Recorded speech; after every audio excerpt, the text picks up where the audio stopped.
अध्याय 13 बोने वाले का दृष्टांत। ईसा किसी दिन घर से निकलकर समुद्र के किनारे जा बैठे। उनके पास इतनी बड़ी भीड़ इकट्ठी हो गई कि वे नाव पर चढ़कर बैठ गए और सारी भीड़ तट पर बनी रही। उन्होंने दृष्टांतों द्वारा उन्हें बहुत सी बातों की शिक्षा दी। उन्होंने कहा, सुनो, कोई बोने वाला बीज बोने निकला। बोते बोते कुछ बीज रास्ते के किनारे गिरे और आकाश के पक्षियों ने आकर उन्हें चुग लिया। कुछ बीज पथरीली भूमि पर गिरे, जहां उन्हें अधिक मिट्टी नहीं मिली। वे जल्दी ही उग गए, क्योंकि उनकी मिट्टी गहरी नहीं थी। सूरज चढ़ने पर वे झुलस गए और जड़ न होने के कारण सूख गए। कुछ बीज कांटों में गिरे और कांटों ने बढ़कर उन्हें दबा दिया। कुछ बीज अच्छी भूमि पर गिरे और फल लाए, कुछ 100 गुना, कुछ 60 गुना और कुछ 30 गुना। जिसके कान हों वो सुन ले। दृष्टांतों का उद्देश्य। ईसा के शिष्यों ने आकर उनसे कहा, आप क्यों लोगों को दृष्टांतों में शिक्षा देते हैं? उन्होंने उत्तर दिया, यह इसलिए है कि स्वर्ग राज्य का भेद जानने का वरदान तुम्हें दिया गया है, उन लोगों को नहीं। क्योंकि जिसके पास कुछ है उसी को और दिया जाएगा और उसके पास बहुत हो जाएगा। लेकिन जिसके पास कुछ नहीं है उससे वह भी ले लिया जाएगा जो उसके पास है। मैं उन्हें दृष्टांतों में शिक्षा देता हूं, क्योंकि वे देखते हुए भी नहीं देखते और सुनते हुए भी न तो सुनते हैं और न समझते हैं। ईसाइयास की यह भविष्यवाणी उन लोगों पर पूरी उतरती है। तुम सुनते रहोगे परंतु नहीं समझोगे, तुम देखते रहोगे परंतु तुम्हें नहीं दिखेगा, क्योंकि इन लोगों की बुद्धि मारी गई है। ये कानों से सुनना नहीं चाहते, इन्होंने अपनी आंखें बंद कर ली हैं। कहीं ऐसा न हो कि ये आंखों से देख लें, कानों से सुन लें, बुद्धि से समझ लें, मेरी ओर लौट आएं और मैं इन्हें भला चंगा कर दूं। परंतु धन्य हैं तुम्हारी आंखें, क्योंकि वे देखती हैं, और धन्य हैं तुम्हारे कान, क्योंकि वे सुनते हैं। मैं तुम लोगों से यह कहता हूं, तुम जो बातें देख रहे हो उन्हें कितने ही नबी और धर्मात्मा देखना चाहते थे, परंतु उन्होंने उन्हें नहीं देखा। और तुम जो बातें सुन रहे हो वे उन्हें सुनना चाहते थे, परंतु उन्होंने उन्हें नहीं सुना। बोने वाले के दृष्टांत की व्याख्या। अब तुम लोग बोने वाले का दृष्टांत सुनो।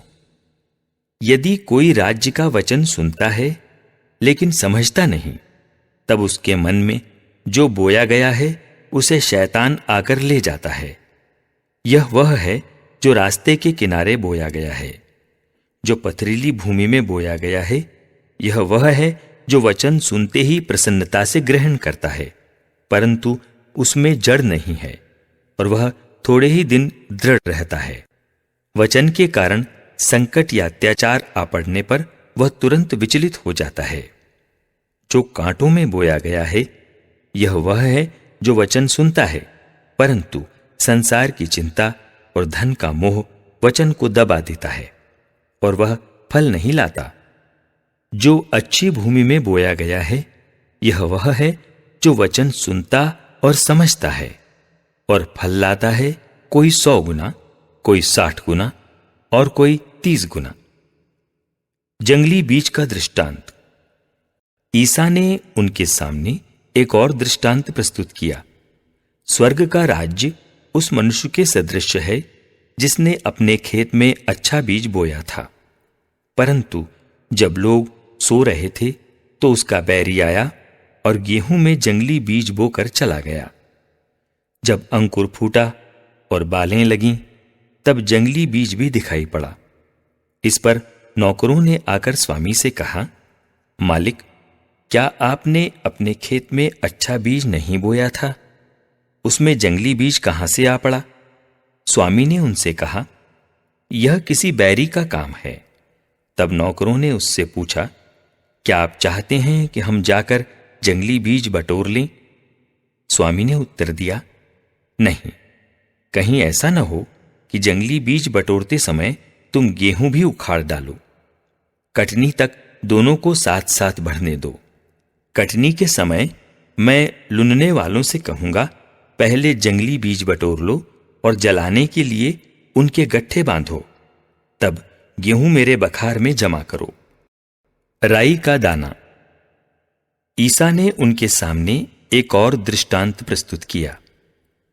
स्वर्ग का राज्य राई के दाने के सदृश है, जिसे लेकर किसी मनुष्य ने अपने खेत में बोया। वो तो सब बीजों से छोटा है, परंतु बढ़कर सब पौधों से बड़ा हो जाता है और ऐसा पेड़ बनता है कि आकाश के पंछी आकर उसकी डालियों में बसेरा करते हैं। खमीर। ईसा ने उन्हें एक और दृष्टांत सुनाया।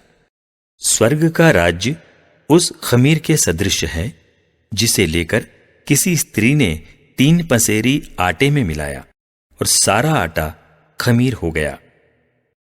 दृष्टांतों का प्रयोग। ईसा दृष्टांतों में ही ये सब बातें लोगों को समझाते थे। वह बिना दृष्टांत के उनसे कुछ नहीं कहते थे, जिससे नबी का यह कथन पूरा हो जाए, मैं दृष्टांतों में बोलूंगा, पृथ्वी के आरंभ से जो गुप्त रहा उसे मैं प्रकट करूंगा। जंगली बीज के दृष्टांत की व्याख्या। ईसा लोगों को विदा कर घर लौटे। उनके शिष्यों ने उनके पास आकर कहा, खेत में जंगली बीज का दृष्टांत हमें समझा दीजिए। ईसा ने उन्हें उत्तर दिया, अच्छा बीज बोने वाला मानव पुत्र है। खेत संसार है। अच्छा बीज राज्य की प्रजा है। जंगली बीज दुष्ट आत्मा की प्रजा है। बोने वाला बैरी शैतान है। कटनी संसार का अंत है। लुनने वाले स्वर्गदूत हैं। जिस तरह लोग जंगली बीज बटोर कर आग में जला देते हैं, वैसा ही संसार के अंत में होगा। मानव पुत्र अपने स्वर्गदूतों को भेजेगा और वे उसके राज्य की सब बाधाओं और कुकर्मियों को बटोर कर आग के कुंड में झोंक देंगे। वहां वे लोग रोएंगे और दांत पीसते रहेंगे। तब धर्मी अपने पिता के राज्य में सूर्य की तरह चमकेंगे। जिसके कान हों वो सुन ले। छिपा खजाना। स्वर्ग का राज्य खेत में छिपे हुए खजाने के सदृश है, जिसे कोई मनुष्य पाता है और दोबारा छिपा देता है। तब वह उमंग में जाता और सब कुछ बेचकर उस खेत को खरीद लेता है। बहुमूल्य मोती। फिर स्वर्ग का राज्य उत्तम मोती खोजने वाले व्यापारी के सदृश है। एक बहुमूल्य मोती मिल जाने पर वह जाता और अपना सब कुछ बेचकर उस मोती को मोल ले लेता है। जाल का दृष्टांत। फिर स्वर्ग का राज्य समुद्र में डाले हुए जाल के सदृश है, जो हर तरह की मछलियां बटोर लाता है। जाल के भर जाने पर मछुए उसे किनारे खींच लेते हैं। तब वे बैठकर अच्छी मछलियां चुन चुन कर बर्तनों में जमा करते हैं और रद्दी मछलियां फेंक देते हैं। संसार के अंत में ऐसा ही होगा। स्वर्गदूत जाकर धर्मियों में से दुष्टों को अलग करेंगे और उन्हें आग के कुंड में झोंक देंगे।